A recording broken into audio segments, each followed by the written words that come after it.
ये सुनिए मुसलमानों, कहते हैं कि जब कोई बंदा रोता है तो अल्लाह ताला अपने फरिश्तों से कहता है कि जाओ मेरे बंदे को चुप करवाओ। मैंने ये बात पढ़ी तो मैं पहले तो सोच में पड़ गया कि मैं इस बात को शेयर करूं या ना करूं, क्योंकि कुछ लोग इसे अक्ल के पैमाने पर मापेंगे, कुछ लोग इसे दिल से नापेंगे और कुछ कहेंगे कि ये सिर्फ और सिर्फ फिलॉसफी है, इसका हकीकत से कोई ताल्लुक नहीं। लेकिन फिर दिल में ख्याल आया कि इस बात को आपसे शेयर कर देना चाहिए। लिखा था कि जब बंदा रोता है तो अल्लाह अपने फरिश्तों से कहता है जमीन पर भेजकर कि फलां बंदा फलां जगह पर बैठा है और रो रहा, उसे तसल्ली दो, उसे चुप करवाओ। फरिश्ते आते हैं, जमीन पर उतरते हैं, उस इंसान को चुप कराने की कोशिश करते हैं, लेकिन उसका गम उसकी जात से बढ़ चुका होता है। वो खामोश नहीं होता, वो रोता है, चीखता है, चिल्लाता है, उसकी हिचकियां बन जाती हैं।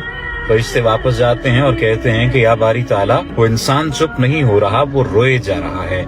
जाने उसे ऐसा क्या दुख है, ऐसा क्या गम है जो उसकी जात के अंदर मौजूद है कि वो चुप नहीं हो रहा। हमने बहुत ज्यादा उसे चुप करवाने की कोशिश की, बड़ी कोशिश लगा ली, लेकिन वो खामोश नहीं हुआ, लेकिन वो चुप नहीं हुआ, वो मुसलसल रो रहा है। तो अल्लाह पाक कहता है कि मुझे पता है मेरा बंदा क्यों रो रहा है, मैं जानता हूं, क्योंकि मैंने उससे उसकी बहुत ही दिल अजीज चीज, दिल अजीज शय, दिल अजीज इंसान ले लिया है और उसे इस बात का गम है और इस गम की वजह से उसका कलेजा फटा जा रहा है और वो रो रहा है। लेकिन मैं ही अपने बंदे के दिल में ये बात डालूंगा कि उससे बेहतर अता करूंगा जो उससे छिन गया, और कह दो मेरे बंदे से कि ला तकनतु मिन रहमतिल्लाह, कि अपने रब की रहमत से मायूस ना हो जाना।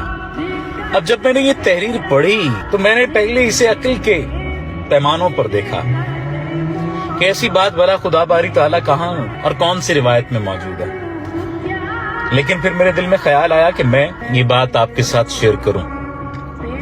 अगर आप भी रो रहे हैं किसी इंसान के चले जाने पे, किसी शय के छिन जाने पे, किसी माली जरिए के चले जाने पर, किसी माली सबब के छिन जाने पर, किसी भी चीज के दूर हो जाने से अगर आप परेशान हैं, गमगीन हैं, अफसरदा हैं, तो परेशान ना हो, क्योंकि अल्लाह ने ये खुद कह दिया है कि अपने रब की रहमत से मायूस ना हो।